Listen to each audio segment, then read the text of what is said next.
La lección número 6 de esta semana se titula El amor de Dios por la justicia. Y el versículo para memorizarlo encontramos en Jeremías capítulo 9 versículo 24 que dice, «Sino alabes en esto el que se haya de alabar, en entenderme y conocerme, que yo soy el Señor, que actúo con bondad, justicia y rectitud, porque eso me complace, dice el Señor». Esta lección me ha planteado algunas preguntas que quisiera hacerte. La primera, ¿qué es la justicia? El título de la lección presenta así, el amor de Dios por la justicia, y el mismo pasaje que leímos hace un momento menciona que Dios actúa con bondad, con justicia y con rectitud. Sin embargo, ¿qué es la justicia de Dios? Tú y yo, al intentar tener justicia o aplicar justicia, ¿podemos decir que estamos aplicando la misma justicia de Dios? Ahora, si hay una justicia divina, ¿de qué depende esa justicia? Y te hago otra pregunta, ¿existe la bondad en la justicia? Incluso la lección nos lleva a plantearnos si puede existir el amor en la justicia. ¿Tú qué opinas? ¿Se pueden dar estos casos? ¿No pueden suceder? Déjame tu opinión en los comentarios para que juntos podamos enriquecernos en este repaso de la lección. Yo soy Ricardo Balseca y te invito a que te quedes conmigo para descubrir las verdades que la Biblia tiene para nosotros.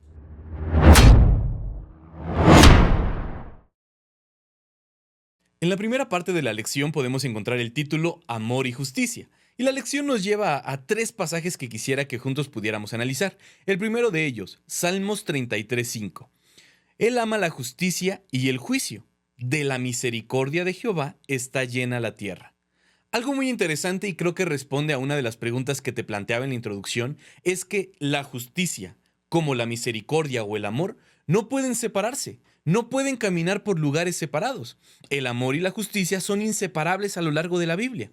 El verdadero amor exige justicia y la verdadera justicia solo puede regirse y ser impartida sobre la base del amor. Este pensamiento que menciona la lección me hace entender algo. Muchas veces nosotros confundimos la justicia con venganza y decimos, él me hizo y lo justo es que también le toque a él. Sin embargo, esta parte me ayuda a entender que la verdadera justicia, la justicia que proviene del cielo, solo puede regirse y ser impartida sobre una base, y esa base es el amor. Pero ¿quién es la mayor manifestación de amor que podemos encontrar? Pues es Cristo Jesús. Incluso la Biblia lo define como el mayor atributo que tiene. El que no ama no conoce a Dios. ¿Por qué? Porque Dios es amor. Otro pasaje, Juan 3:16, porque de tal manera amó Dios al mundo que dio a su Hijo para que tuviéramos vida eterna. Y es interesante entonces cómo el amor toma un rol muy importante en la justicia. Y como te lo mencionaba hace un momento, y lo menciona Salmo 33:5, el amor, el juicio y la justicia van de la mano. Él ama la justicia, pero de la misericordia de Jehová está llena la tierra. Salmos 89:14 dice, justicia y juicio son el elemento de tu trono, misericordia y verdad van delante de tu rostro. Cuando yo leo estos pasajes me lleno de esperanza y no sé si te sucedió lo mismo cuando tú lo estudiabas en casa, pero al comprender, al entender que tú y yo recibimos la misericordia de Dios sin importar acciones o malas decisiones, es algo que a mí me llena de paz y de tranquilidad. ¿Por qué? Porque si solamente existiera la justicia y solamente fuera a recibir lo que me corresponde por mis acciones y por mis decisiones, creo que mi vida estaría completamente perdida, porque la paga del pecado es muerte. La paga a esas malas decisiones que he tenido no es la mejor. Pero la dádiva de Dios, el sacrificio de Jesús, hace que entonces las consecuencias que yo merecía ya no las reciba. ¿Por qué? Porque alguien ya tomó mi lugar. Y ese alguien fue Cristo Jesús. Y ahí es donde entra precisamente el amor manifestado. Ahí es donde entra perfectamente la misericordia que Jesús tiene para cada uno de nosotros. Incluso en el versículo para memorizar, Jeremías 9:24, menciona tres puntos importantes de cómo actúa Jesús. Número 1, actúa con bondad. Y en esta descripción de las tres formas en las que actúa, bondad, justicia y rectitud, me encanta que no comienza diciendo, yo actúo con justicia. No lo describe así la Biblia. Comienza describiéndolo como un Dios bondadoso. Y creo que esa es la mejor forma de conocer a Dios, un Dios de bondad. Pero entendiendo que cada acción, cada decisión tiene su consecuencia. Y es ahí donde viene el segundo atributo, justicia. Pero, ¿te ha pasado en algún momento que has intentado hacer algún trámite legal, donde tienes que involucrar a instancias gubernamentales, oficinas de gobierno? ¿Cómo son esos procesos? ¿Te ha pasado? Son procesos muy lentos, muy largos, donde te piden infinidad de documentos y a veces la justicia no se imparte de la forma que quisiéramos o de la forma más adecuada. Qué triste sería que el ser humano llevara a cabo la justicia, pero en un sentido eclesiástico, en un sentido celestial, la rectitud y la justicia las lleva Cristo Jesús. Y eso es algo que a mí me parece que nos debe de dar paz y tranquilidad. ¿Por qué? Bueno, más adelante la lección nos lleva a entender esto. Deuteronomio 33:4 dice: todos sus caminos son rectitud. Es un Dios de verdad y sin ninguna iniquidad en él. Es justo y recto. Actualmente, hoy en día, al hacer algún trámite, como te lo mencionaba hace un momento, muchas veces se estila o te dicen: busca un gestor, no lleves a cabo tú el proceso. ¿Por qué? Porque te va a ser difícil, va a ser lento, etcétera. Pero ¿qué sucede si lo haces con un gestor? El gestor ya conoce a las personas a quienes dirigirse. Y muchas veces me han contado que ese gestor termina dando una lanita. ¿Para qué? Para que el proceso se pueda agilizar.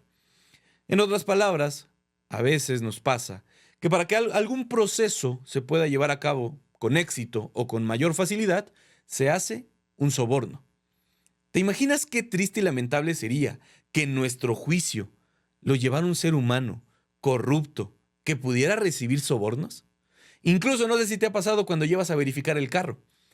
Aquí en México, en Ciudad de México, en el Estado de México, si llevas el carro a verificar, desde el momento en el que llegas, hay una persona que le pone un número a tu carro, te pide tus papeles, y una vez que recibe tus papeles te pregunta: ¿quieres ayuda o no quieres ayuda?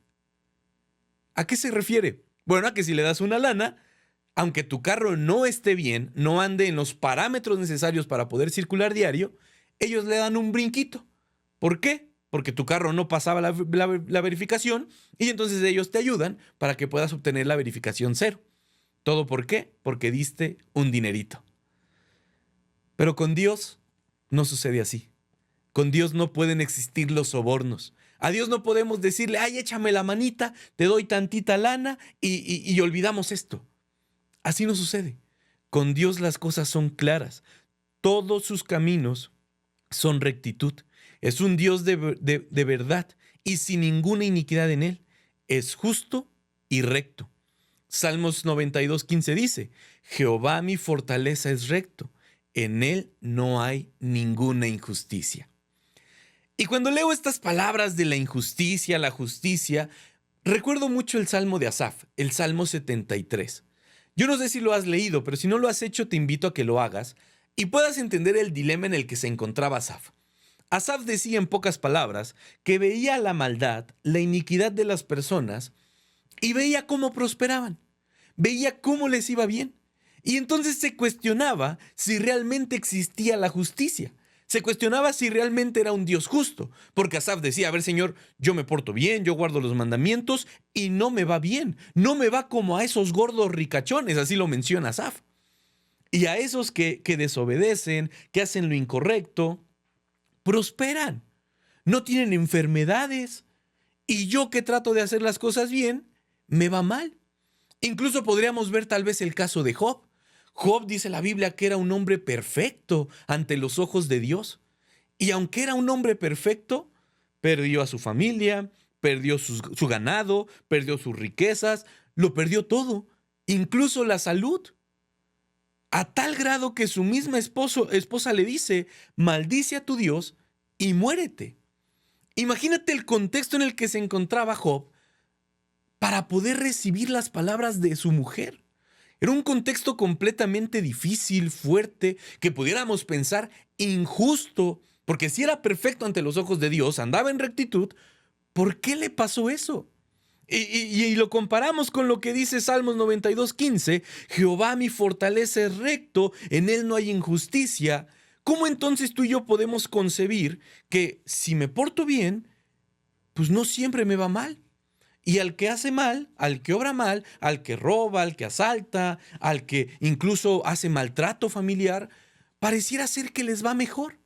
¿No crees que eso es algo injusto? Pero déjame decirte que la verdadera justicia no se va a presentar únicamente en el terreno terrenal donde estamos tú y yo. ¿Por qué? Porque aquí hay pecado. Y muy probablemente aquí en diferentes momentos vamos a ser víctimas de la injusticia. Pero hay una justicia que siempre será recta. Y esa será en el juicio final. Ahí no habrá para dónde hacerse. Lo que es claro y lo que es oscuro. Lo que estuvo bien está bien y lo que estuvo mal. Y ese es el juicio que tú y yo debemos de esperar. Porque incluso Asaf termina diciendo, ¿qué tarea tan complicada era poder comprender la justicia de Dios al ver a las otras personas? Pero de pronto, Asaf entra al santuario y dice, Señor, ahora lo entiendo todo. Ahora entiendo tus juicios. Ahora entiendo que eres un Dios recto. ¿Qué tuvo que suceder para que Asaf comprendiera esta verdad? Sencillo. Asaf entró y vio el altar de sacrificio. ¿Y qué sucedía en el altar de sacrificio? El pueblo de Israel llevaba una oveja. ¿Para qué? Para ser sacrificada, para expiar sus pecados. Sus pecados eran transferidos al cordero y el cordero era sacrificado. ¿Y a quién emulaba este sacrificio? A Cristo Jesús. Y entonces Asaf se da cuenta que el sacrificio de Jesús en una cruz es la verdadera justicia, que a lo malo precisamente le toca la muerte, pero a lo bueno hay vida eterna. Y eso es lo que declara la Biblia. Y en el juicio final Asaf entendió esto, que Jehová es fortaleza y Él es recto. En Él no hay ninguna injusticia. Salmo 9:8. Él juzgará al mundo con justicia y a los pueblos con rectitud. Y Salmo 145:9 y versículo 17 dicen lo siguiente. Bueno es Jehová para con todos. Versículo 17. Justo es Jehová en todos sus caminos y misericordioso en todas sus obras. Si hay algo que reitero que me gusta de esta lección es número 1, Dios es justo, pero en esa justicia Dios también es misericordioso. Si por alguna razón tienes miedo al juicio final, si por alguna razón sientes que en ese juicio las cosas no van a salir de la mejor manera, tranquilo. Si tú llegas a ese juicio con tus propias metas, con tus propias aspiraciones, pensando que por tus obras puedes salir avante a ese juicio, entonces sí tienes toda la razón para preocuparte, porque nuestras obras a los ojos de Dios, dice Isaías, que son como un trapo de menstruo, sucias, no sirven de nada. Pero en cambio, si llegamos a ese juicio confiando en Cristo Jesús, aceptando su sacrificio vicario, limpiando nuestros pecados con su sangre, entonces ese juicio lo tenemos ganado. Y podremos estar con Jesús en el cielo, no por nuestras obras, sino por los méritos de Cristo Jesús. Y la lección más adelante nos lleva a algo muy interesante que tiene que ver con el carácter de Dios. Decíamos hace un momento que su mayor atributo es el amor, pero también lo es la justicia. Y eso es algo que en Dios no cambia. Por eso la lección lo titula como el carácter inmutable de Dios. Malaquías 3:6 presenta a Jehová diciendo, porque yo Jehová no cambio, no dejo de ser el mismo de siempre, un Dios justo, un Dios recto. Santiago 1:17, toda buena dádiva y don perfecto desciende de lo alto. Tal vez para nosotros es un poco complejo concebir precisamente la justicia en su máxima expresión. ¿Por qué? Porque hemos tenido malas experiencias en los tribunales de justicia, hemos tenido mala experiencia tal vez en la escuela, donde pensábamos que se iba a impartir justicia, en el trabajo, y nos han tratado de forma injusta. Y tal vez por estos contextos, por estas malas experiencias, no concebimos lo que realmente es justicia. Sin embargo, te quiero decir que Jehová no cambia. No es que un día vaya a ser bueno y al otro vaya a ser malo. No es que un día se vaya a presentar como un abogado y después te vaya a atacar. No sucede así. Dios no cambia. Él es bueno y misericordioso para con nosotros siempre, por la eternidad. Segunda de Timoteo 2:13. Si fuéramos infieles, Él permanece fiel. Él no puede negarse a sí mismo. Y creo que esto resume y engloba perfectamente bien lo que te estoy diciendo. Segunda de Timoteo 2:13. Aunque tú y yo le fallemos a Dios, aunque tú y yo nos alejemos de Él no cambia. Él no se vuelve infiel. Él no cambia su manera de vernos. ¿Por qué? Porque Él permanece fiel. Él no puede negarse a sí mismo. Él no puede negar su naturaleza. Y su naturaleza es amarnos. Por eso no deja de ser bueno con nosotros. Y aunque esta es una maravillosa noticia, también debemos de recordar que existe la justicia. Porque nos gusta escuchar que Dios nos ama y que Él no cambia. Pero en ese no cambiar, también recordemos que existe la justicia. Y en la justicia de Dios también hay consecuencias. Tito 1:2. En la esperanza de la vida eterna, la cual Dios, que no miente, prometió desde antes. Este pasaje me gusta también porque refrenda la forma de actuar de Dios.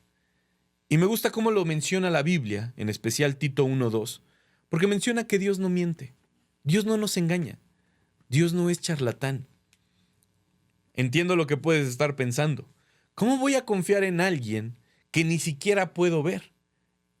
Y si lo cambiamos de contexto, muchas veces tal vez la pareja, el novio, el esposo nos han mentido, los padres tal vez, algún amigo. Y vivimos en un contexto a veces de mentiras, donde nos engañan, donde nos quieren ver la cara tal vez para vendernos un producto. Y al estar rodeados de tantas mentiras, qué maravilloso es saber que Dios no nos miente, que lo que dice la Biblia es la verdad, que Jesús es la verdad y que en Él no vamos a encontrar ninguna mentira, no vamos a encontrar algún engaño y sobre todo no vamos a encontrar a alguien que quiera abusar de nosotros, sino todo lo contrario. En Jesús, en Dios, vamos a encontrar a alguien que quiere lo mejor para nuestra vida. ¿Qué tenemos que hacer? Sencillamente acercarnos a Él, porque Él es un Dios justo y misericordioso. Sin embargo, la lección plantea en el día miércoles una pregunta que me ha hecho pensar. Esta pregunta dice, ¿tenemos un Dios arrepentido? Te pregunto, ¿Dios se arrepiente? ¿Dios puede cambiar de opinión después de haber tomado una decisión? ¿Dios se arrepiente de las decisiones que toma? La lección y la Biblia nos llevan a Éxodo 32:14.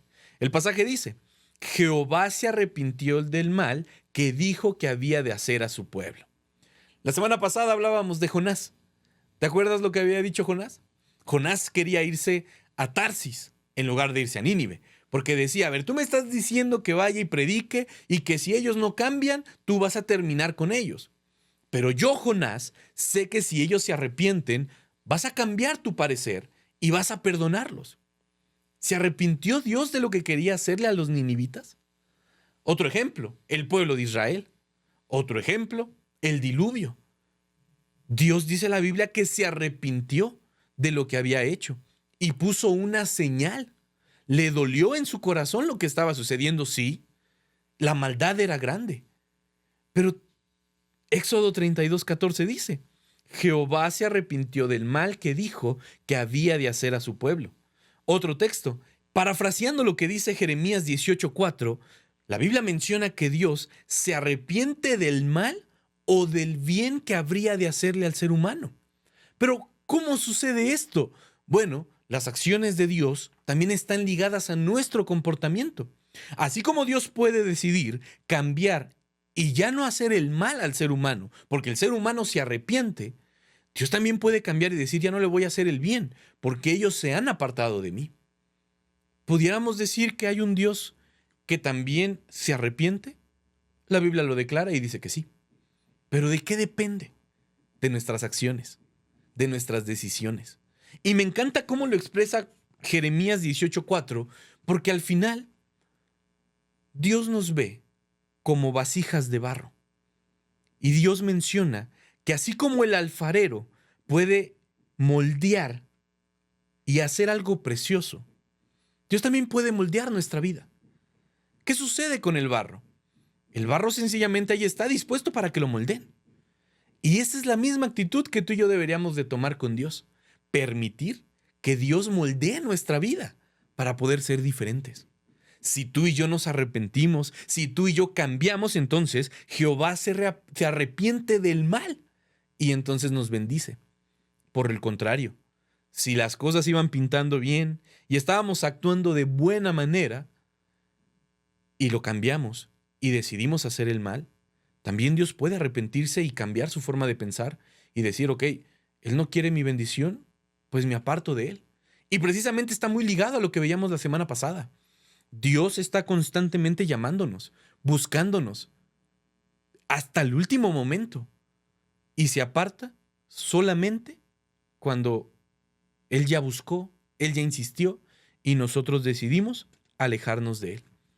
Pero algo interesante que muestra la lección y que a mí me encanta es que Dios siempre cumple sus promesas. Y aunque cambiara de rumbo en respuesta al arrepentimiento humano, siempre lo hace de acuerdo con su bondad y su palabra. Y creo que esto es la definición perfecta de misericordia. No es que Dios deje de ser Dios porque se arrepienta de algo que había dicho. ¿Por qué? Porque también entramos nosotros, el factor ser humano.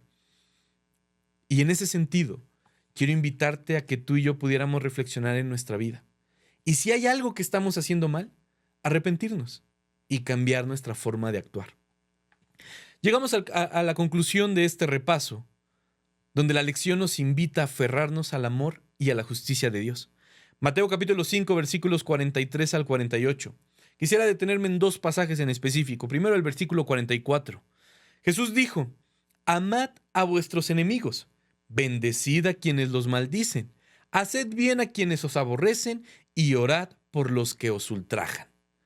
Cuando uno lee esto, se pregunta, Señor, ¿esto es justicia?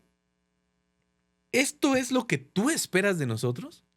Y por si fuera poco, ¿cómo puedo hacer esto? ¿Cómo puedo amar a los que actúan mal? ¿Cómo puedo orar por los que me maldicen? ¿Cómo puedo ser una buena persona? ¿Cómo puedo bendecirlos? ¿Cómo puedo ayudarlos si ellos me tratan mal? Hablan a mis espaldas, me tiran carrilla, me echan tierra.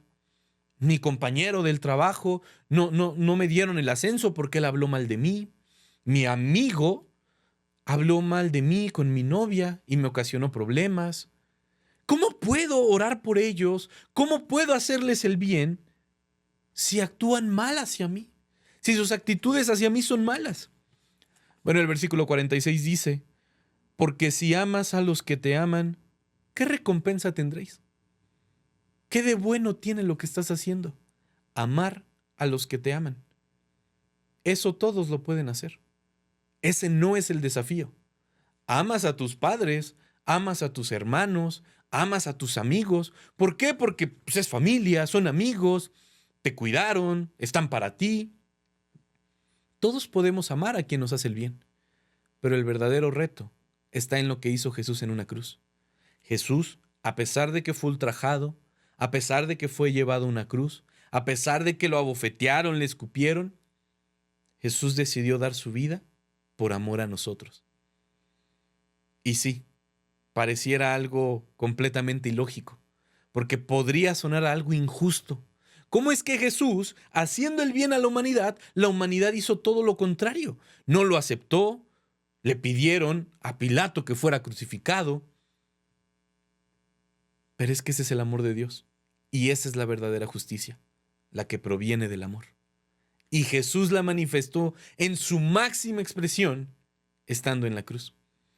Y eso es a lo que hemos sido llamados, a bendecir a los que nos maldicen, a amar a nuestros enemigos. ¿Y cómo podemos hacer esto? Recibiendo el amor de Cristo Jesús. Un amor perfecto, un amor limpio, un amor que no es jactancioso, un amor que no es egoísta, un amor como el que ha manifestado Cristo Jesús por cada uno de nosotros. Porque al final recuerda, si solo amas a los que te aman, no hay ninguna virtud en ello. No estás haciendo nada extraordinario. Y si tú y yo pusiéramos en práctica esto que ha dicho Jesús, ¿no crees que las iglesias serían completamente diferentes? ¿No crees que las juntas directivas tendrían un final diferente? Porque a veces solo son pleitos, enojos, discusiones. A veces en la iglesia no te hablas con un hermano porque te cae mal. No te hablas con otro porque nunca te apoya. No te hablas bien con uno porque habla a tus espaldas. Pero si todos amáramos como Jesús amó, qué diferente sería. Amémonos en justicia y en verdad. Y sobre todo, amémonos como Cristo Jesús nos ha amado. Que el Señor te bendiga.